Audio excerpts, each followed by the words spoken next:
Fine. Fine. I'll concede that. That's okay. I have been enveloped in the world of Taylor Swift. And I've reluctantly done it, and I saw the movie, and I listened to the podcast, and I'm a bigger fan than you. Clearly. And so I think I'm just also at this point where I'm like, I was a little frustrated because I'm like, man, there's nothing else in theaters. Everything else I've seen has been a little, it just hasn't been great. But then you watch the film and it was fine. Yeah. I think it was the Spielberg comparison that really put me over. That's a bit much. And I will say I'm like, are we here? Is that what we're doing? Okay. I think the other side of this is going to be amazing. Like, you can't just keep going. Like right now we are just on this like to the moon mentality, everybody's jumping on the Swift train. And NFeLlies involved, and all these people are involved, and it's huge, and it's like this freight train that won't stop. And then what's going to happen? Like, it can't go forever. So what happened? Well, I'll jump in front of it, and it'll kill me, and I don't have to talk about it anymore. Hey, everyone. Hey, guys. Look who's back. It's me. I'm back. About 80%. Let's call it 60% back. You're 60% here. You are very sick. How are you doing? I am. I'm definitely sick. I have a head cold. It might be the con crud from the event that I just worked. One of the reasons why I haven't been around a lot is because I have been prepping for a big event that I did I was the event director for it, for MapleStory, which is one of the games that I manage as social media manager over at Nexon. So MapleStory Fest happened this last weekend, and it was great. It was successful, all that, but now I'm sick. So what was your hors d'oeuvre situation like?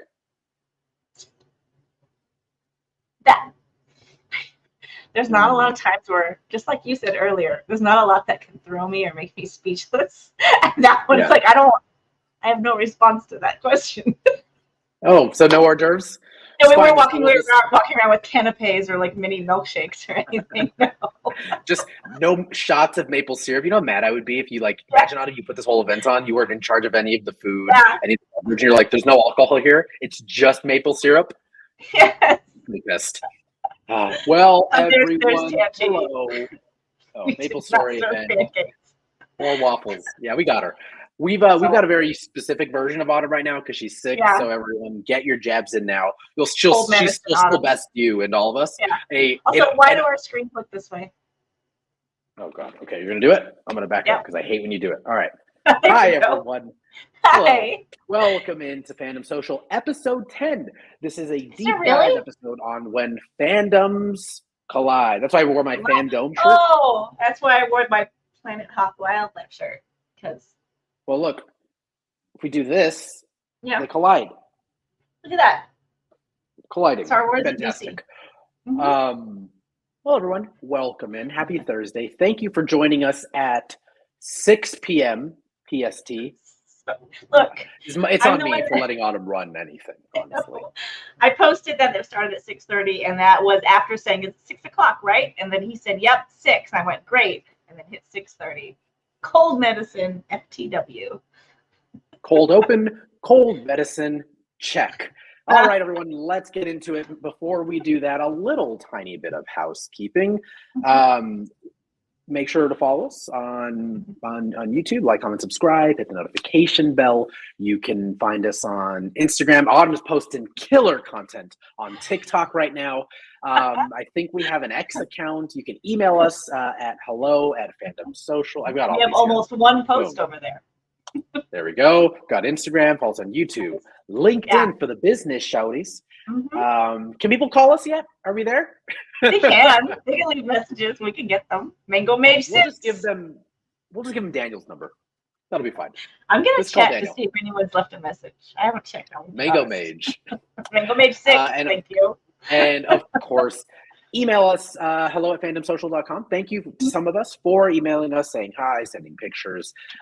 Ultimately, just wishing death upon us. That's also nice too. It's nice to be in your wishes. So that's it for housekeeping. Let's get into a little bit about what this episode is. This is one of our deep dive episodes, and the premise today is when two pop culture fandoms collide, it creates a unique and often dynamic, sometimes a very frictious, relationship and interaction between groups of people who we'll call them dedicated fans. Yeah. Let's say dedicated.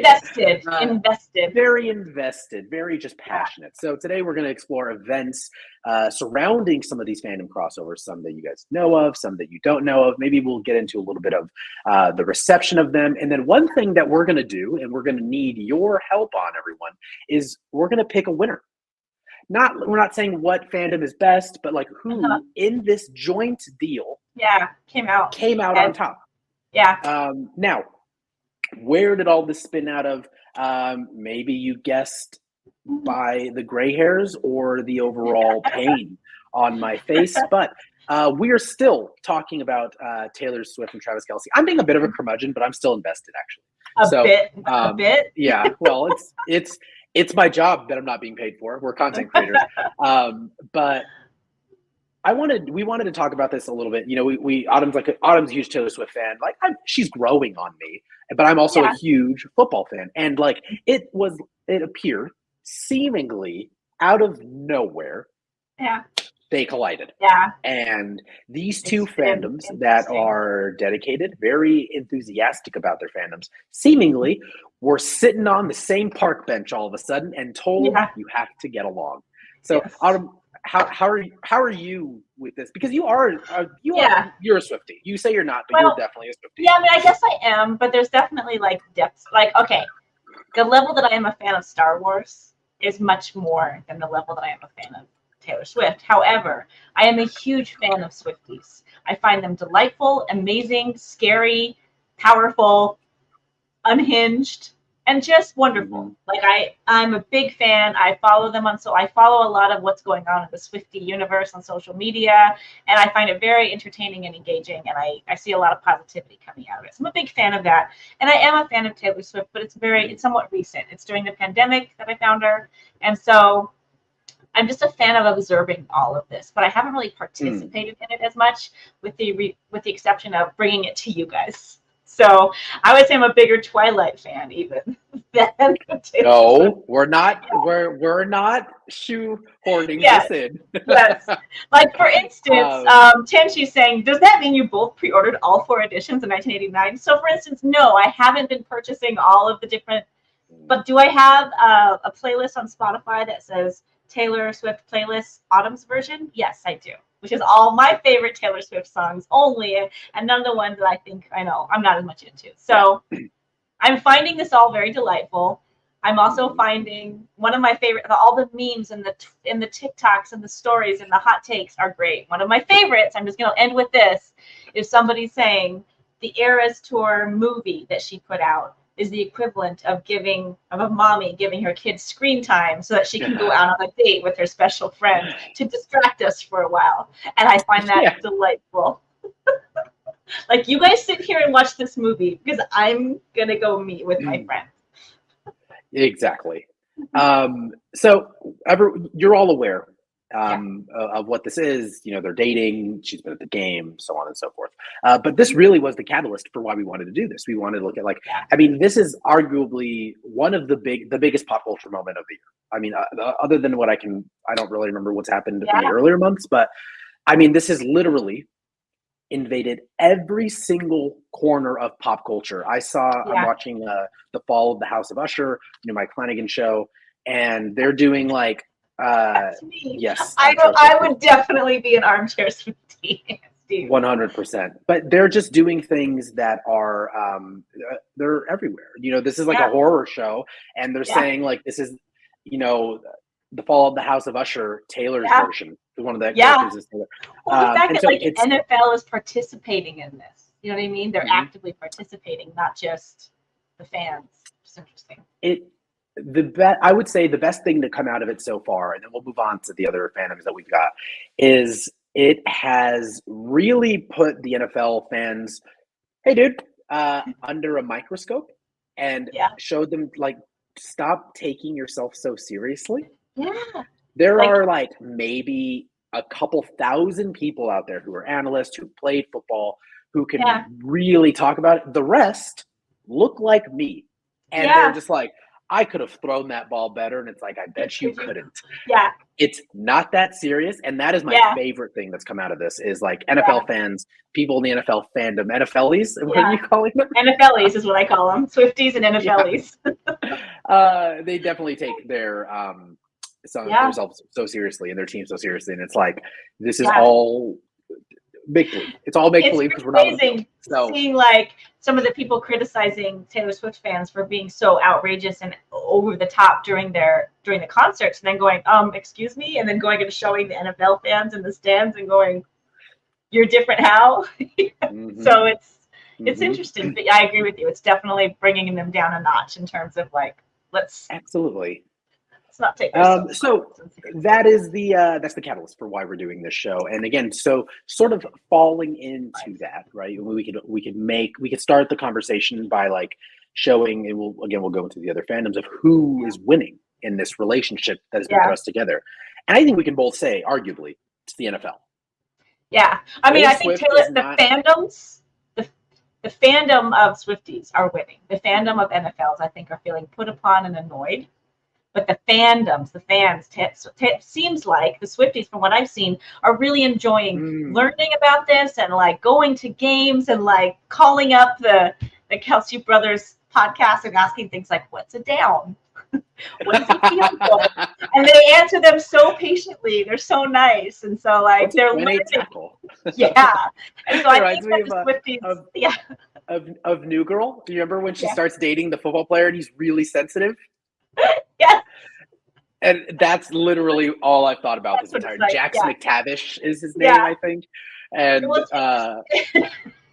it's just like, it's such an interesting comparison. Like that show is you can see that relationship and how they kind of like make fun of it and show like how sensitive these people are. And like people in the NFL, like the players, the people who are actually contributing, the NFL themselves love it. It's only the fans who feel if you look at the entities, right? Like Taylor Swift, she's not impacted by this. It's not like she's suddenly more popular because of this. It's like it's a drip in the bucket.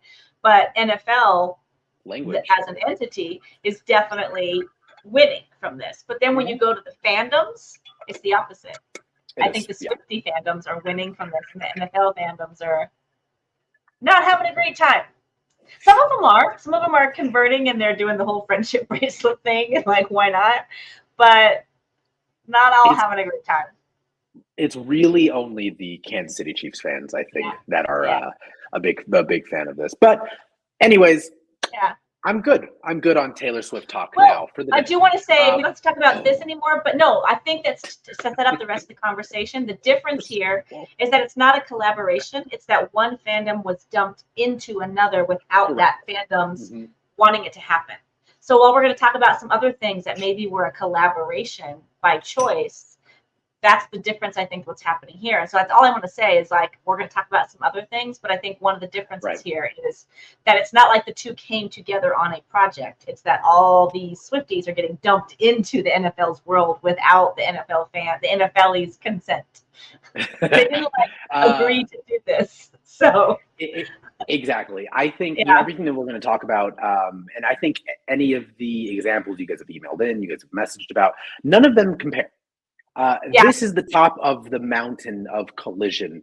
So we're going to talk about some other ones that are pretty interesting. And I think we should start with our very first one, which is what did I write down? Oh, yeah, which is another moment in pop culture that really took the world by storm. Of course, we are talking about the country music fans, hip hop fans being brought together for... Like it or not. Old Town Road. Old Town Road. Lil Nas X and Billy Ray Cyrus. So a little bit of background on what this is. Old Town Road and Lil Nas X. Lil Nas X and Billy Ray Cyrus came together for the remix of Old Town Road, which it was the song of 2019, of summer 2019, and it took over the Billboard, Hot 100 list. It was on the country Hot 100 list, which we'll talk about in a second. Yeah. Of why there was a little bit of controversy there. But I mean, it was a country trap record, which earned Lil Nas X and Billy Ray Cyrus multiple Grammys in 2020. One for Best Pop Duo Group and one for Best Music Video. If you haven't seen a music video, I recommend it. It's hilarious. But Autumn, what was your exposure to this? Did you hear it in a TikTok? Did you see it in a video? Did you hear it on the radio? I would say it would probably be like someone because I don't think I was on TikTok a lot at that time, just through like our work, because my job was social media and somebody would like tell me to check it out. So I think I just kind of secondhand heard about it and ended up watching the video on YouTube or something and going, oh, this is funny. Yeah. This is cool. Yeah, it was fun. I thought it was really fun. Yeah, it was a really interesting sort of collaboration. I think, me and Autumn are going to get into a few other ones that had happened. But before the show, we were talking about what would make these successful and not successful. You can look at the Taylor Swift and the Travis Kelce, both two people at the top of their games. So their fans and their fandoms trust them inherently. Yeah. And so that's why this moment is working, whether you like it or not. The moment is working because they look at these two people that they idolize or that they respect within their fandoms. Obviously, Taylor Swift to the nth degree, but Travis Kelce as well. Despite all the jokes, he is the best tight end in football in the last 5 or 10 years. He'll probably be a Hall of Famer. He's won Super Bowls. People love him. So he doesn't do anything. He's got this podcast, right? Him and his brother are pretty goofy blue collar guys, and then they don't do a lot. Like Travis Kelce does a lot of stuff that's kind of silly and odd. And, he did that show, that reality show. Yeah, like they just we don't express that was not a success. When you move to something like Old Town Road and you have artists like Lil Nas X and you have Billy Ray Cyrus, there was a moment, right, Autumn? I mean, I know you did it, you found it in your research as well. It worked really well in the hip hop and pop community because one, this was Lil Nas X's first really big. This put him on the scene. This was his big first single, but he had done some stuff in hip hop and pop that had allowed him to sort of have a very small foothold. People were like, "Oh, okay, like he's a cool dude." But we found that that's not necessarily what happened on the countryside. No, they weren't big fans of this. They did not. No. So this song had charted out, I believe. Let me see. Sorry, guys. I'm switching back and forth between notes. Again, 2 Grammy noms, but it was the first song to top Billboard's Hot 100 chart for 17 consecutive weeks. It had beaten some song in the 60s. I didn't write it down, but it was massive. I mean, everyone knows this song. Everywhere. We're not going to sing it because it is. It's massive. I mean, I'm curious, you guys in the chats. I see you guys all, Lisa, Jim, everyone. Do you guys have to all know this song, right? What was your exposure to it? Let us know. But it really is an interesting song because it was in the Billboard Hot, which is like hip hop rap, but it didn't receive the same sort of celebration on the country Hot 100 list, which it thought it was. So there's a very important distinction is that on the version that we hear with Billy Ray Cyrus that is super famous, that's a remix. That is the second version of the song. Now, the reason there's a second version of the song, Autumn, maybe you want to get into it, that it was pulled, right, from the country charts. Yeah, so it was on the Billboard Hot Country singles, and then it got pulled. The Billboard decided, and I think just due to country fan backlash, that it did not meet enough of the criteria of a country song to be considered a country song. And my thought is, but it was for long enough to be on the Billboard Hot 100 for 17 weeks, and now all of a sudden it's not. It sounds like a fan backlash caving to that is what I'm thinking. Yeah, I mean, and Lil Nas X and even Billy Ray Cyrus was pretty open about it to the country wing of the Billboard 100 list, saying that it only topped the charts for them once they brought on a white artist.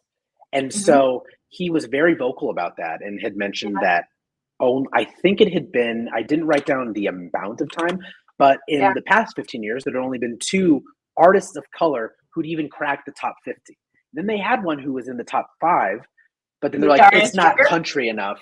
It was this predates Darius Rucker's okay. debut single, which came afterwards. Yeah. So it had, there was this friction there with the country wing of it saying, so as soon as they brought on Billy Ray Cyrus, who you guys know, who happened to be white, then you deemed it okay enough to keep it in the top 10. Right. And then the question is, it because he's white or because he's a country singer? Exactly. There's no real way to know, because how many... Both things can be true.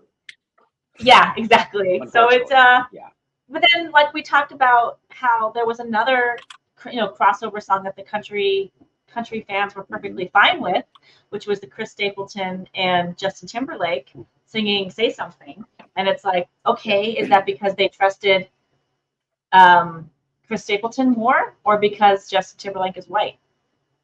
Right. A little bit of everything, I'm thinking. Yeah, and I think now at this part we just talked about it before the show out of that. Like Chris Stapleton has now covering. This is a fun sentence. It seems like it all back. Someone had all those magnets and threw them on a fridge, and it's like, it does. These artists and have, or no, what is it, like MASH? Remember the yeah. Yes. It's like that. Or Mad Libs. Mad Libs. And so Chris Stapleton and Snoop Dogg are covering In the Air Tonight for NFL Sunday football night. And it bangs. The song is dope. It does, which I was not expecting. I thought it was going to be really cheesy. It's great. And it's really good. I mean, and it's, it's Chris Stapleton doing Chris Stapleton things. And again, it kind of goes back to, like, we'll see with all of these fandoms, trust. Yeah. Like, people in the country fandom, and, I know you like Chris Stapleton a lot, Autumn. I don't listen to him that much, but you said he kind of delves into pop a little bit. He's more like, he's like blues. He's like country and blues, and like Tennessee Whiskey is a cover that one of his biggest songs is a cover that he did that was a crossover. Like, it was definitely playing on, playlists that are more like pop and rock, that type of thing, and more blues. So he, in his own, even though he's a country singer, he definitely, blurs that line already. So there might have been a little more openness to it, because they didn't think of it as like Billy Ray Cyrus is just country. That's it. Yeah, totally. Yeah, and it's a great song, but again, it goes to trust, because people trust Snoop Dogg in those communities, being like, no matter how he approaches this, he's going to approach it authentically, because he's going to be Snoop. Snoop Dogg can do whatever he wants anytime he wants. Yeah, he's just doing side quests till he dies in 100 years. I feel like everyone in every genre, all except Snoop Dogg, wherever he shows up. I don't know how he's done that, but he just has. Wherever he shows up, he's welcome. He's on he did a cooking show with Martha Stewart, and it was like, no problem. You're welcome. My favorite part of that is only one of them has ever been to prison. And that's a whole other show, is the mystery around Snoop Dogg and how he can do anything, and everyone's fine with it. Yeah, and Martha Stewart was the felon in that relationship. Did you get that? I love it. Yeah, so it's fantastic. But so, I mean, there is this. Yeah, I was gonna bring it up. I mean, we are gonna show another fandom crossover, or a big crossover that was really impactful. Now, this is one that like meant a lot to me when it came out. And Daniel, who is here, thank you for joining us finally, Daniel. Yeah. You can come on if you want. You're the producer. So. Hello. Jump scare. What's up, man? Hey, what's up, y'all? Sorry, traffic was abysmal. But if you live in the LA area, you know that. Oh yeah. Like, great traffic talk, guys. We're doing great. Take the 5, or are you taking the 4? I took the 5. Straight shot. Nice. Daniel, your mic sounds kind of like the traffic reporters. Oh, excellent. A little bit. Excellent. Hang on. So it's perfect. But so the next one is going to be, Autumn, can I move the camera now, please? Now that it's 3 people? Yes. So the next one is one that I remember very distinctly listening to with Mr. Daniel Franco. I don't want to if you guys don't know, welcome to Fandom Social. I'm Paul. This is Autumn. This is Daniel. But so I've known Autumn for coming up on 11 years. But Daniel, I've known for 30 years. Yeah. Because he's my cousin. 30 minus 3 months. Oh, let's go tease over here. So the next fandom crossover that we're going to be talking about is Linkin Park and Jay-Z's Collision Course, which was a massive, massive event that was really, really huge inside of the not only the hip hop community, but just music in general, because both of these artists were at the top of their game when doing this.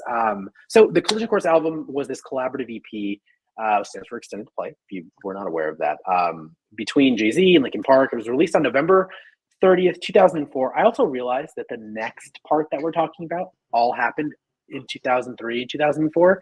So there was just something in the water in 2003 and 2004. When did Glee come out? Because that was also all about mashups all the time. When did Glee come It out? was like, I don't think this was inspired by Glee, but I feel like there was an era of time when we were all about the mashups. Like, and Where Ryan Murphy was plotting. Yeah. 2009. There. All in those the 2000s was all about the mashups and the collabs. Yeah. Yeah. And someone said there sounds like there was a K9 mashup or crossover happening. Yeah, now we have to pay that dog royalties. Great. God. So it came out on November 30th, 2004. So it's a mixture of of both songs. So which is what was interesting. It wasn't an original song. There wasn't any original music they put together. They basically literally mashed up 6 of their songs into one cohesive album, 6 individual songs. It was fantastic. I mean, it was great, commercially, critically successful. Much more, I think in retrospect, it became more successful, especially critically. So, Autumn, we can start with you. What did do you remember like when this came out? Was this on your radar, or have you? It was definitely on my radar. I liked Linkin Park a lot. I didn't really listen to a lot of hip hop, and this introduced me to Jay-Z, introduced me to kind of exploring that avenue a little more. So this was definitely influential for me. But I definitely already was a fan of Linkin Park, and this was I just thought it was phenomenal. Yeah, big fan of it. Okay, and then Daniel, I know you, like, and again the backstory. I remember you were the one that had Hybrid Theory. Yeah, that was my first CD. It was, and so I know that CD. Daniel's a Linkin Park fan. Do you remember listening to Collision Course? Oh yeah.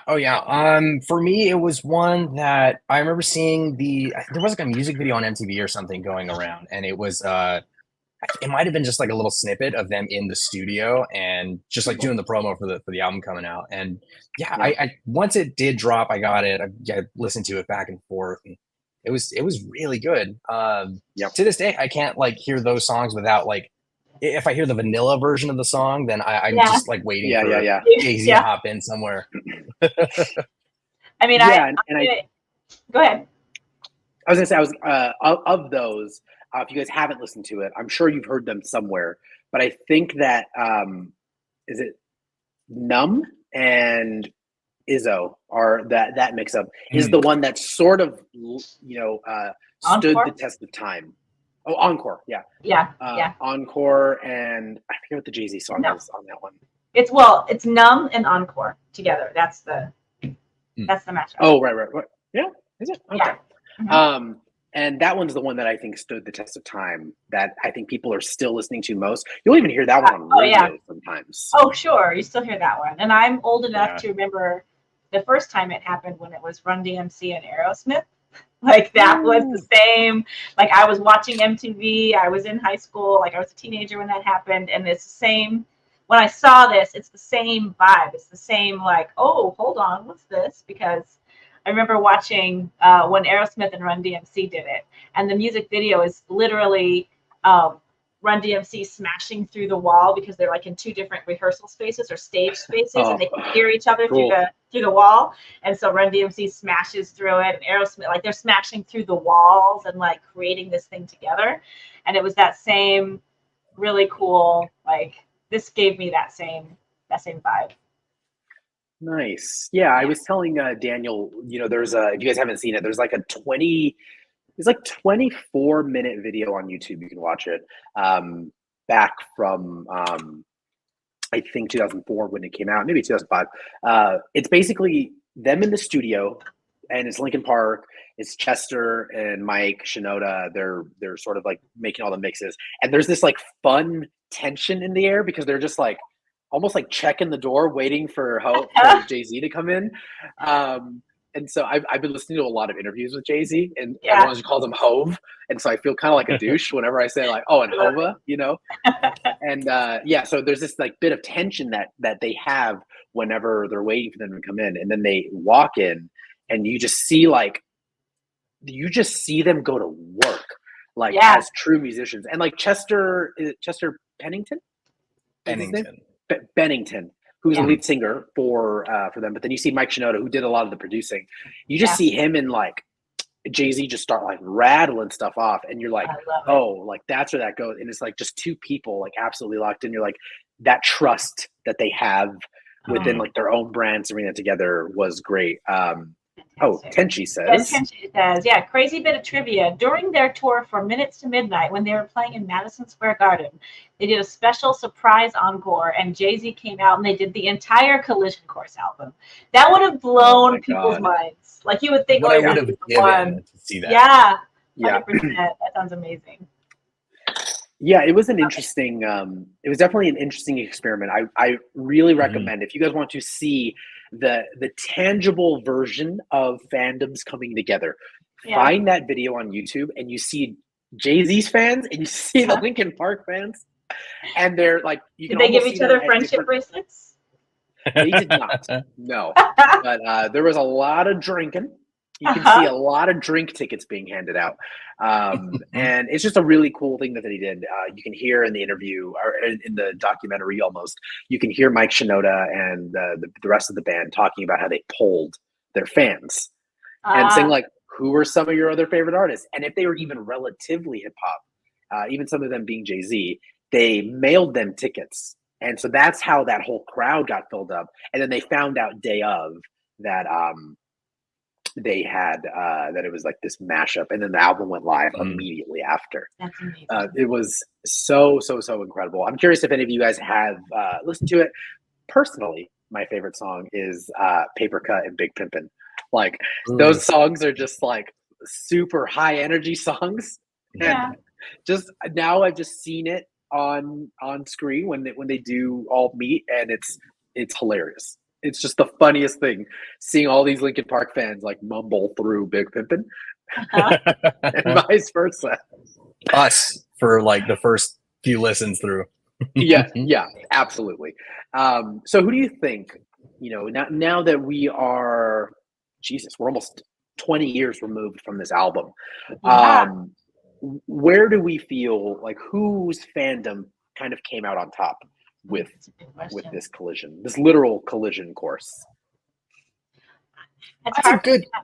Yeah, my perspective is skewed because I was a Linkin Park fan, so I feel like their fandom won because I was exposed to this new music. But like, it could have. I think the fans won. Yeah, all of them. As diplomatic of an answer as I could get. But just because they were two separate worlds, and I feel like there wasn't as much clash because nobody really saw it coming. It was in the age, where the internet was in its infancy. So it's like they couldn't generate hype like they do nowadays. They couldn't tease a snippet. They really just like launched it, What do you think the difference was between like Old Town Road? Do you think it's because like this hip hop was like invading country as opposed to it feeling like country and hip hop coming together? Do you feel like country and hip hop could come together in a way that rock and hip hop came together? Is it something about the genre, the fandoms that go with that genre, or was it about the approach of how this was done? Because this really was an equal collaboration. It's like one was. And whereas Old Town Road maybe was more invasive, like taking a person from one genre and then invading another genre. I could see that. I feel that Old Town Road and that, not that it didn't work, but that it was much more controversial and lopsided, if you will. because of Cat. Sorry. Because with Linkin Park and with Jay-Z, I feel like Linkin Park fans with Mike Shinoda, who does actually rap on some of the music, were a little bit more primed to welcome like Jay-Z's music in.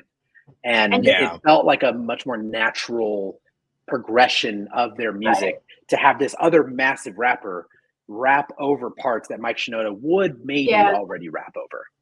So maybe it'd be different if it was an established country musician and an established hip hop musician coming together and creating something together. That could be a different situation. Do you think they could successfully, as much as they did with Linkin Park and with rock and rap? I would be curious, and this is a thought experiment out there for everyone watching. And thank you for watching. Like, comment, subscribe, hit the notification bell. Now that you're here, let's give Daniel some work, please. Would you think someone that, like, I'm going to throw a name out there, someone like Harry Styles with oh shoot, I just forgot, I think Billy Ray Cyrus. Okay. A drastically different type of artist, but both having these like singer-songwriting, there's this acoustic feel between both of their music. Lil Nas X doesn't really have a lot of that acoustic sort of, the roots of country are far more removed in Lil Nas X's music than in Harry Styles' music. But, maybe that's why Justin Timberlake and Chris Stapleton were. Right, exactly. Yeah. So I think for the country fans, right, and rightfully so, like if you're a fan of country or any genre, once something comes in and it's like tears the roots up from the ground, starts over, you're like, whoa, we planted this here for a reason. The garden's nice. Sometimes it's nice to restart, but you're right, Autumn. Like you said, it's so invasive, and it really was this thing that was then marketed everywhere. Like like everyone was told, like, you have to like this. You have to. It's you can't get away from it. Very similar to why. I was gonna say part of the marketing of it was its audacity. Like, it was audacious. It was very much like a kicking down the wall, and here I am, like it or not, as opposed to a collaborative effort between different artist styles. Yeah, and if you look at the Lil Nas X music, and you look at Billy Ray Cyrus, one is very established, but there was even a dissension with Lil Nas X in his own community. At the time, I don't think he was out as gay, but people were like, oh, he's dressed in like not like a rapper, not like him. Right. So then not only does he bring that element to hip hop and rap, but then he brings in Billy Ray Cyrus. So I think rap and hip hop is more, not to use the word again, but primed for change and different collaborations than country is. But even within that, like, he is just, talent shines anywhere in whatever you do. And he is just so talented that people were like, they didn't like it. But I think once you start getting into the marketing aspect of Old Town Road, that's when I think both communities removed it as like art and we're like, oh, okay, we're over this. Yeah. We're done with it. He's got an interesting point. F. Wellington says, rock is about shaking things up and going against established norms, and maybe less so with country. So it might just be that country is not as primed for collaborations with other genres as maybe hip hop or rap would be. Mm-hmm. Yeah. I mean, if you listen, I don't, this is the lamest sentence I'm going to say, so please, everyone, still think I'm cool after this.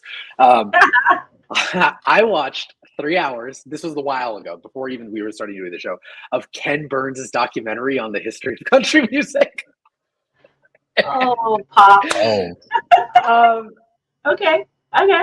And so it's really interesting just to see like the roots of it, but there is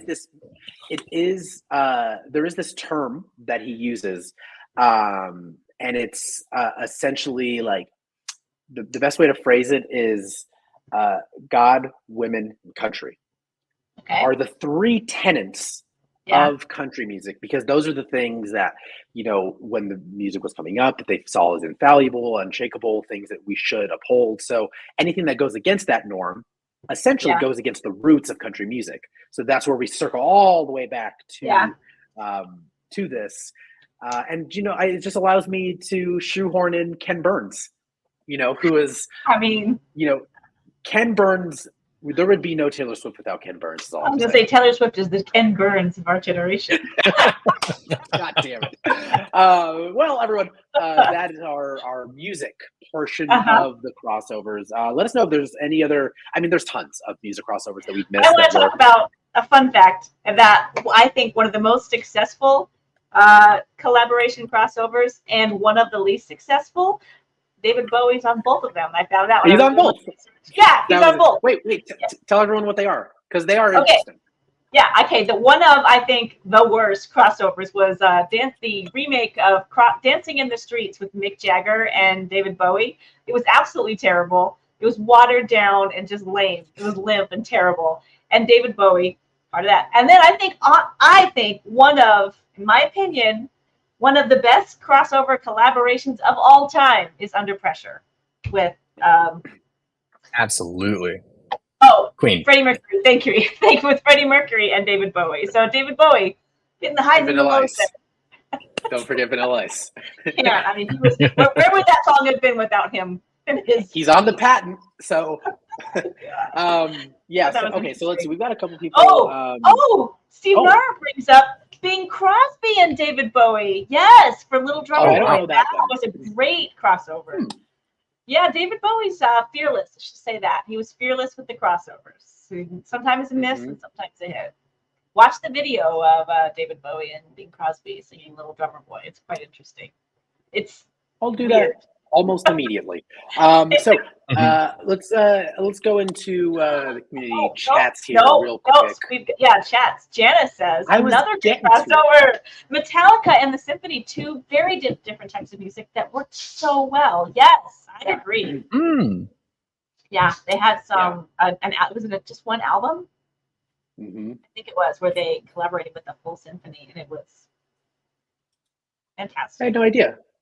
That was like around, I think, when they were doing like Saint Anger and whatever that album was called. I think that was around that time, because now I remember it. I discovered it late, so I don't remember when it actually happened. Yeah. So he said, I agree about Under Pressure. Don't forget about Bowie and Trent Reznor.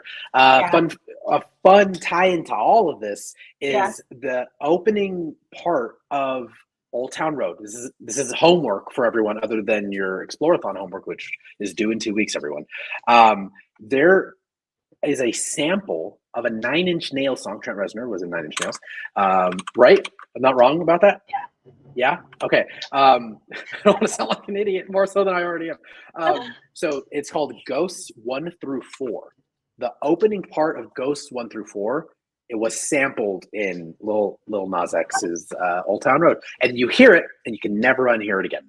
So that's your homework. Go listen to that afterwards. Steve Nara gave us some trivia. The conductor for the symphony for the Metallica album was the late Michael Kamen, who has scored many films, including Robin Hood, Prince of Thieves, and Die Hard. So, okay, and here's Laura saying that the review that she heard on the radio said they found it overindulgent.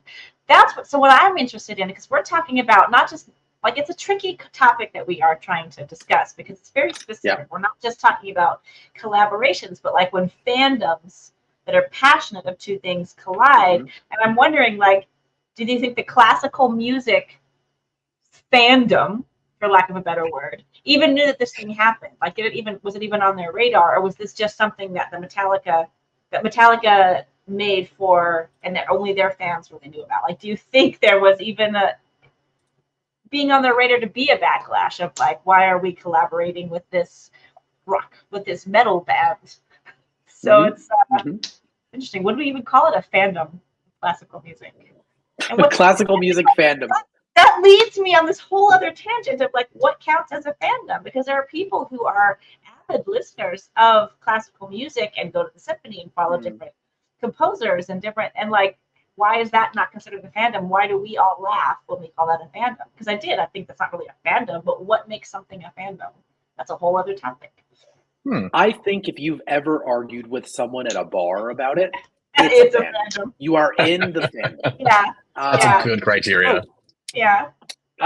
So we're going to move in very briefly to another small corner of this that we have discovered, and it's more theatrical.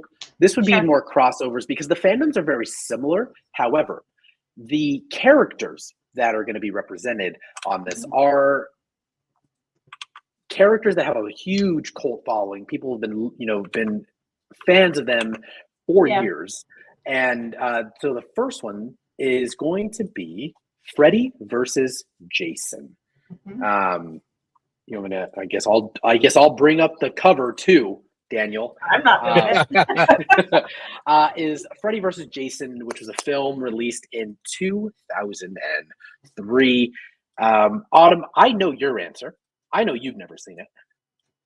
Never seen Daniel, any have you of seen it. I've seen it once, but I watched it like this. Yeah. It was okay. Not a fan. A little cheesy. Mm-hmm. Not a fan. I'm a scaredy cat personally. So Samesies. The two of you. Fun.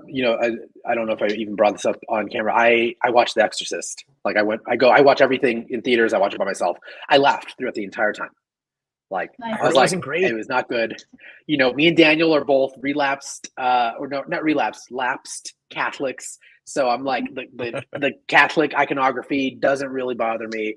But then I watched When Evil Lurks, which is a movie I put in the chat, and that gave me nightmares. Really? Literally gave me nightmares. So check it out. It's pretty good. Speaking of nightmares, you've got Jason Voorhees. Freddy and Jason walk so Mega Shark versus Giant Octopus could run. I love Jason it. definitely walked. He is the slowest person in the world. So this is an interesting example. And I want to bring up this movie next to the other movie that we're bringing up, which is Alien versus Predator from 2004. Now, the reason that we're kind of lumping these in together, not only because of time, but also because they are two characters I would feel that are established in the sci-fi universe. And then we're kind of put together. Now, the fandoms themselves are very similar. They're not, like Autumn was saying, like, what is their fandom? But the creators of these characters had lots to say about these crossovers that they had no control over. So, so Autumn, not seen this one. No. Right? No, you might like it. It's not scary. It's super cheesy. It's really not. Closer to like. It's closer to like You're not convincing me to watch it if you're saying it's super cheesy. Don't eat this. You can eat this burrito. It's not spicy. It's really terrible. Go ahead, have it. This smells awful. Take a sniff. Yeah, have some. Oh, this smells awful. Yeah, well, I think I'm a bad person. These are just like, two IPs that were really sort of like thrusting together. And I feel like the difference is with Freddy versus Jason, they've always been camp. I'm sorry. Mm-hmm. I don't know who you are out there. There has never been a Freddy versus Jason, a Freddy Krueger or a Jason Voorhees movie that they're like, that's cinema. That's fantastic. They know what they are. They're fine. They've always been camp. So they are movies that are like, no, they don't take themselves seriously. So to me, that movie worked. I have seen the original Nightmare on Elm Street as a teenager, and it's one of the reasons why I don't like horror movies, because it was so. I do know you have mentioned that before. Yeah, I've seen Exorcist too, and that one definitely. Exorcist and Nightmare Before Christmas. Nightmare on Elm Street. Nope. That's a different thing. I would say those two movies were probably the reasons why I never watched other movies. I hated them. They were so scary and upsetting and disturbing. So yeah, I don't think that, but I can at least say I agree with you. I don't think that the Nightmare on Elm Street movies, anyone thinks they are high art. Agreed. Yeah. Yeah. So, but then when you move into the other side of that with Alien versus Predator, the first Predator movie, the one with Arnold Schwarzenegger, in the jungle and everyone, it's good. It definitely did something really unique, which brought in these massive pop culture characters like Jesse the Body Ventura, of course, Arnold Schwarzenegger, and put them in a movie that is just like the movie version of a handshake. Like that's what it is. Like, this thing where they're just like flexing. Like it's like if a bicep was a movie, it's Predator. Yeah, absolutely. But Alien truly, for a lot of folks, whether you have or you have not seen it, it has altered like cinema. It did a lot with its mix of practicality, with its what it's done for heroism with Sigourney Weaver, and it's just done so much that we don't have the time to talk about it. So like, there is that element of when you take a property and you mix it with this other property that do diametrically different things. Like they're trying to do very different things. And I don't know, like it's hard to gauge. Like I think, to Daniel's point, with Freddy versus Jason, that one's a wash. They both won. They both just kept status quo, I feel. Yeah. Mm-hmm. But what do you think about Alien versus Predator? I think they both lost. I would say they both lost because, while I haven't seen them, just researching this, what I saw was that fans mostly felt that both characteristics were watered down in order to make them work together. So I think it diluted and watered down whatever you want, whether it was campy, whether it was high art, it doesn't matter. Whatever it was, in order to make that story work, what I read was that people thought it was fun entertainment, but they definitely watered down and thinned out the characters. And I think that makes it a loser. I think it's a fun gimmick, and that was neat, but I just don't see it as being a winner. I mean, I could be wrong. Maybe people love that movie, but I think I feel like with Freddy versus Jason, it kind of like cheapened both franchises at that point. Right. Yeah. And what I think it does also to the fandoms, like which is what we're specifically focusing on, is it now allows a new bar that all the other material doesn't have to reach up to. Right. They're like, oh, God, this is not good, but it's better than Freddy versus Jason. Right. And with Alien versus Predator, it's almost the opposite, where like Predator was commercially and critically, I think it was less critically successful, but commercially was massive. Alien, almost I would say, and again, maybe Autumn, you can speak to it, and maybe people in the chats, and Daniel, if you've done any research, but Alien itself, like I didn't really look up as to how that was received critically. Now everyone loves it, of course, but at the time, I assume it had to have been a little bit misunderstood, very similar to like when Star Wars came out. Yeah, I had also gotten the same when I did the research. I found the same thing that. People both felt that it was simplifying all the complexities that made each of them interesting. That made each of them more than just sci-fi. That it made them interesting, and that they had to simplify it and dumb it down. Mm-hmm. Yeah, and you get that when you're like meshing stories. Like each one had, its own lore set up at the time. I think there was 3, possibly 4 Alien movies, and there was only 2 Predators at the time. Yeah. And somebody mentioned in the chat, but the whole thing came about because of a Easter egg in Predator 2, and it's in the last scene. Like it's zooming out, and you see like the xenomorph head, like as a trophy on the wall of the Predator's ship. Yeah. And it wouldn't be for another 14 years or something. I think that I feel like that's going to be like it's easier for musicians to come together and not get diluted to both stay true to their essence and collaborate and make something great than it is for a film that's so much more complex to tell those stories.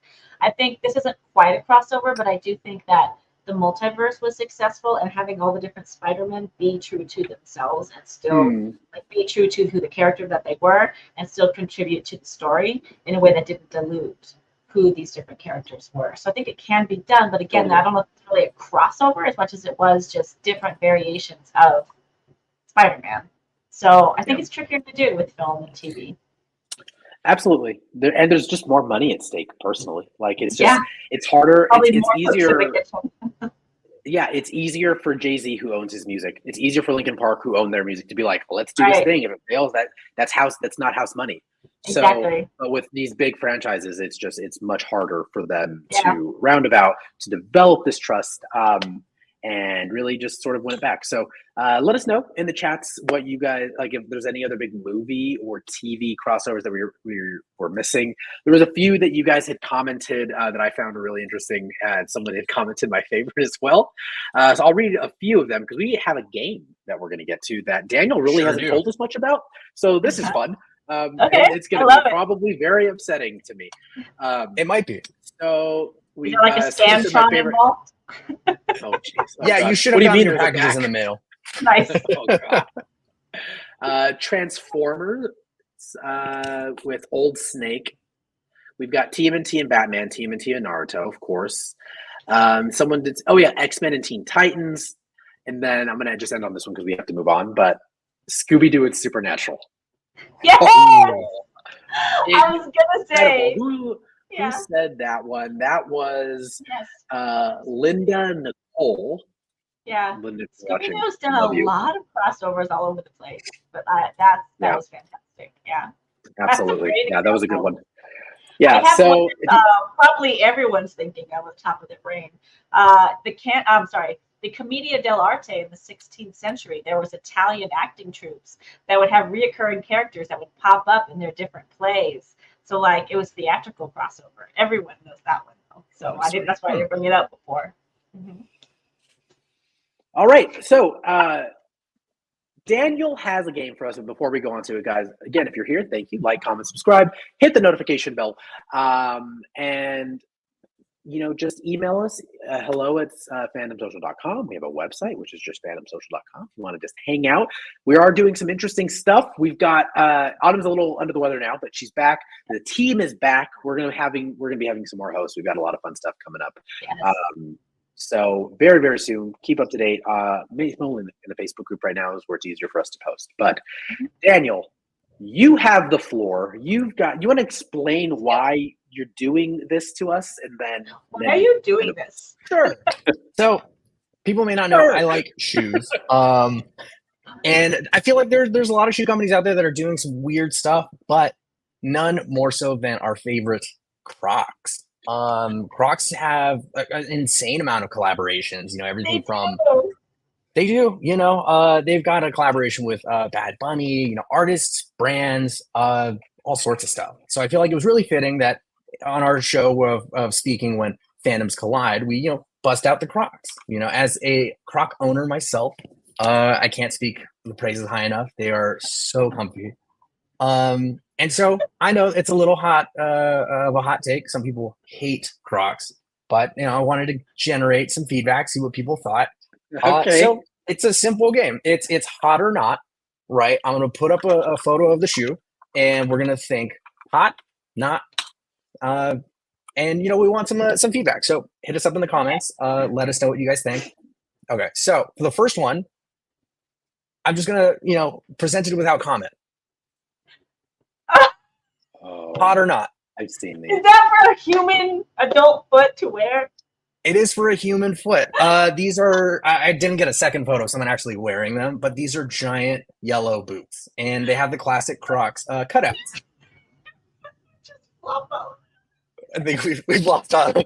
Like when you walk, it's just... They are pretty ridiculous. And I have seen video of people using them. And how do you walk? It's gonna break me for the rest of the night.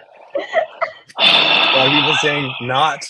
And no, so I want to hear your not. opinion. I want to see what you guys think, and then I'll tell you what they're going for, because I feel like price kind of tells you what the the reception is. Can me and Autumn guess what they're going for? Yeah, we'll do that too. Like a Price is Right. Autumn. So but just give us some context. We want everyone else to play out there as well, please. And also, are you? It's giving cheese. Is it the closest without going over? First of all, not. But where are you pulling this number from? The price that they're going from? Are we doing aftermarket or how much they were when they came out, like retail? So we're going off resale, because some shoes they'll drop for their retail price. They become really hard to grab, and then they just skyrocket. Others, if they're not as popular, they're not selling out. They stay about the same. Okay. So I'm pulling my prices from. Oh, sorry. I'm pulling my prices from StockX. So it's a okay. No, that's good. It's one site. No one cheat. Don't go to StockX. Okay, Autumn. So hot or not? I'm gonna say not.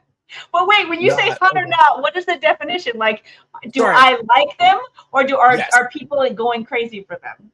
No, this is going to be, do you like it or not? Because I feel like Crocs are so wishy-washy. So we're basing this off of if we would wear them ourselves. Somebody's watching. Exactly. Also a not. So it's a not across the board here. Not across the board. Okay.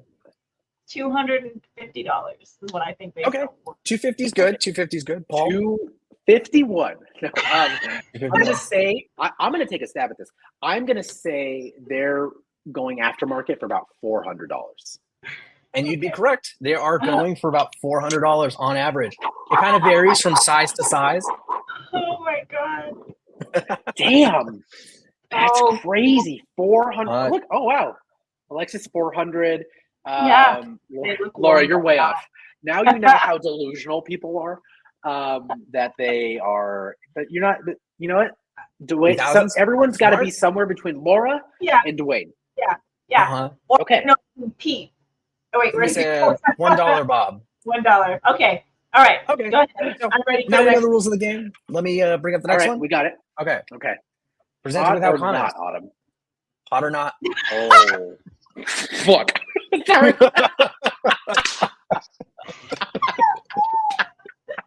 Oh my god. Now these are Balenciaga Crocs. These are creme no de la creme. Balenciaga. Look at the high heel. Did a collaboration. They sure did. They've done a few, and I wasn't. During the research, I found out there are so many Balenciaga Crocs models that I was Oh my unaware of. god. They're so They are bad. terrible. Not. Good lord, I'm gonna. he said. I'm gonna Good say lord. Good lord. Yeah, no. You I know guess- what it You is said for that's me? a croque monsieur. For me, okay. Mhm. Bring it up again. I was gonna say $1,200. Yeah. Take another look. Oh It's god. the color to me Women. that's really ugly. I'm like, if it was black, I'd be like, okay, I would No. wear that. Agreed. No. The- No. the color- I wouldn't wear this. There's no Um, color that would let me okay. put these on my feet. Autumn, what's I'm your guessing what's your price? 1,200, and Jen is agreeing with me. 1,200. Okay, 1,200. Okay, I'm gonna that's reasonable. go. I'm gonna go 750. $750. Okay. $750. All right. Actual retail price. Well, I guess not retail. Resale price. $631. $631. Okay. I am so Here, good at Crocs. 2 for 2. 2 for 2. Oh 2 for 2. my goodness! So And you know those six- ones, surprisingly, they got a lot of hype online, but when they released, just weren't as like flying off the shelves as people thought they were. Who'd have think? Who'd have thunk? Oh, who'd have thunk that the people that can afford Balenciagas didn't want to wear Croc Balenciagas? Yeah. And people who wear Crocs don't want to pay $648 for them. They're statement pieces for sure. Yes. So, yes. Speaking of statement pieces, okay. this next one is personally my favorite. Oh God, I'm that just means gonna it's throw bad. it up. Scared. No way. Look at Yes, the chicken and- on top. Oh, Yeah, if you look Oh, close, they it's have chicken. chicken wing accessory. I think they're called gibbets. Yeah. Oh, okay. I was about to say, I can't imagine anything more outrageous than what you've already shown us. That was about to come out of my mouth. Janice? Those rock. These indeed rock. Janice? There are not a lot of people here at the moment. Well, We're going to remember this. these are for picnics. It's a perfect Let me thing get to my wear. good Crocs out. Yeah. Oh Yeah. my goodness. I'm going to say those were $350 is what I'm going to say. $350. Okay. Paul, what's your guess? Okay, so she's saying Now, remember, these are $350. platform. Oh, never mind. If that Four- changes Oh wow, anything. that changes everything. Yes, I know. Okay, Autumn, you said what? 350. $350. I'm gonna go 199. 199. Okay. Actual resale price $573. What? Yeah, on average, way. $573. Now these were super hyped, and when they dropped, unfortunately, they were selling like crazy. People had to have these. That's insane. Sound like hot wings, Oh my man. God. Selling like hot wings. Golly. Oh my I wonder. You know what would be interesting, and this is, maybe we can do this, or we can ask you guys all to do this. But do we have more before we do this? I have one more. Okay. Okay, then I'll Okay. say my piece. My Okay, piece. perfect. So this last one, right? Hot or not? What? Is all of that? Autumn's gonna be in on this. That's Post Malone, right?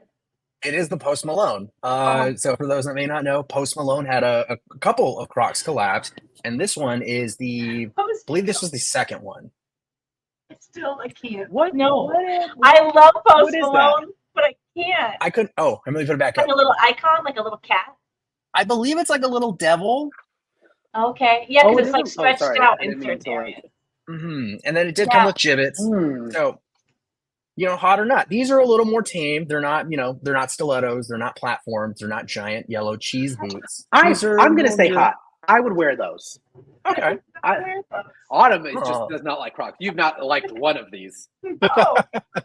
Some people Not are even not the Crocs. Balenciagas, Autumn? I've never tried on a pair of Crocs. I've never owned a pair of Crocs. I've never. It'll change your life. Laura Keela says these are the least offensive. Yeah. I had to have They are. a dynamic, I had to have some good, Yeah. some bad. That Was there good that in there? that I'm gonna say those were $250. Okay, That's a 250 is a great- good one. That's great. I am going to I'm going to say 275. These are currently available for $2,000 and $2,007. $2,000. How? Don't know. Why? Why? Man, I wish we Autumn, we know like a couple people that we've worked with that are like shoe heads. Like I Yeah. wish we could get them on and be like, what the hell? Like what is Yeah, happening? I would love an explanation because I checked. 2,000 for Crocs. Wild. Wellington Can says you see if they a Converse Crocs. Gotcha.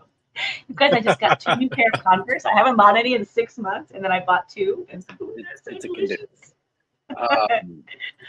I'm curious if you can we haven't see them, Daniel, like if how many they've bought.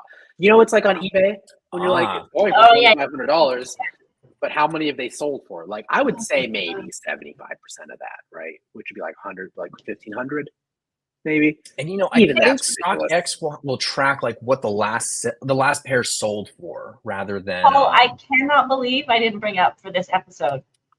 You got me that cup, and it was. He reminded me Post Malone, and what's the name of the? I have it. Yeah, what's the name of the? Raisin Canes. You're back. Raisin Canes. And now they have collaborated. It's Post Malone, Raisin Canes, Dallas Cowboy theme.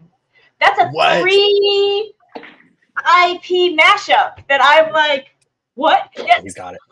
Paul got me that because he knows I'm a big Wow. Post Malone fan, There is and this I one, love it so and much. And I didn't one of realize. 4. So there was 4 Okay. different ones But that. you know about the Post Dallas Malone- Cowboy themed Raisin You Canes? mean this one? That to me is the closest to the like NFL Swifties is like this Post Yeah. Malone Raisin Canes and Dallas Cowboys thing.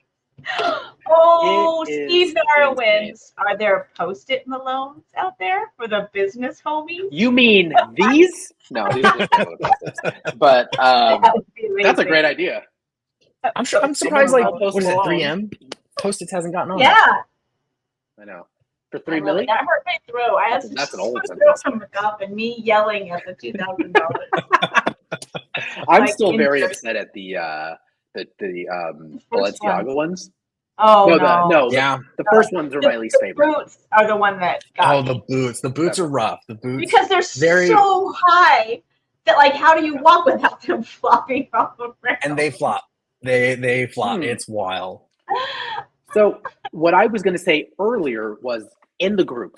Here's what we're going to do, Autumn. We'll post that if people watch the show to make a comment, because what I want to see is like all of the other Crocs and shoe collaborations out there that we don't want to see nice ones.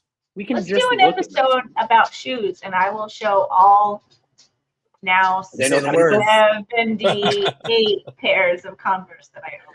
78. Okay, how about Yeah, Oh my. in a few They're weeks when I'm amazing. not here, you guys can do the shoe episode. and I'll I've just got have them all. I'll 6 go, pairs and of I have shoes. this one, and I have these ones, and I have these ones, and that'll be the whole And show. then And We can I'll do a tell show the and tell story of episode. where I got each one. Yeah, let's talk about Converse. Mhm. Yeah. But not today. So, well, everyone, yeah. So in the group, we'll make a post in there. I can't not hear Post Malone anymore. So what we want you guys to do is send us your favorite shoe or clothing collaborations that are just awful. They're just awful. Because we're gonna need to see them. Autumn's gonna be sick and she's gonna be laughing hysterically Oh because my that God. NyQuil is about to kick in about It 17 minutes. So let's go. Well, let's roll it. Well, everyone, thank you all so much for joining us on this deep dive fandom crossover episode. Again, you can. She does have a couple. Again, you can find us on all of the places. Yes. We are on Twitter. We're not posting there much. We are on. What's the next one, Daniel? You go through them, Daniel, and I'll read them. We're on YouTube. That's where you're watching this. Like, comment, subscribe, notification bell. We're on Instagram, Fandom Social. We will start posting there very soon. And we are. You can email us. hello@Fandom Social. Send us in your favorite recipes. That's really like a good place to talk to us as well outside of the group. We do check pretty frequently. Oh, I did have you know what? I'll post that in the group. Alex Aronowitz, our very, very good friend and bearded weirdo, sent us a really interesting mashup that he had found between, you know, the marginalized groups of Captain America and the Jewish community. Alex Aronowitz is Jewish. And so it was really important for him to talk to us about how the Jewish community, of course, feeling marginalized during World War II, and how you can see direct correlations between that with the marginalized Black community and hip hop, and how that community has found its way into superheroes. So the marginalized Jewish community found its way into superheroes because there were Jewish writers who were writing Captain America punching Hitler, right? Yeah. So they were doing that for themselves. And then you fast forward, 30, 40, 50 years, and there are rappers like Big Pun, which stands for Punisher, MF Doom, who are writing themselves and taking ownership over these superheroes. So it was a really interesting correlation between the two. So thank you, Alex, so much for sending that in. It was fascinating. It was like, it's in our email, Autumn. You can read it. Daniel, you can read it. And we'll post it in the group. It's really cool. Cool. So yeah, that group, Phantom Socialites, it's where you guys all are. Thank you so much for joining us. Autumn, any words of wisdom? Is that NyQuil kicked in? Anything you want to say to everyone before? No, I'm all set. Okay. Autumn, thank you so much. I know you're feeling a little under the weather. Daniel, thank you so much. We have an episode next week. That is, damn, this light's bright. The 26th, Thursday, same time, same place, same channel, 6 p.m. Pacific, 9 p.m. Eastern. We have a news, movie, TV show. We're going to have, it'll be, Daniel, you're going to be on it, I hope. I'm telling you now. So hopefully yourself. Autumn will be out of town, but then after that, I think you're back, right? Then I'm back. Yeah. Mm-hmm. Yeah. Sweet. And then Autumn's back. So we've got a fun episode. Maybe we'll have a special guest pop in and talk about movies, TV, and music. Just hang out, see what's going on. But in the meantime, thank you all so much for joining us. Have a great rest of your night. Like what you love what you like, and don't be a jerk about it. All right, everyone. Yeah. Have a good night. Take my horse to the old town road.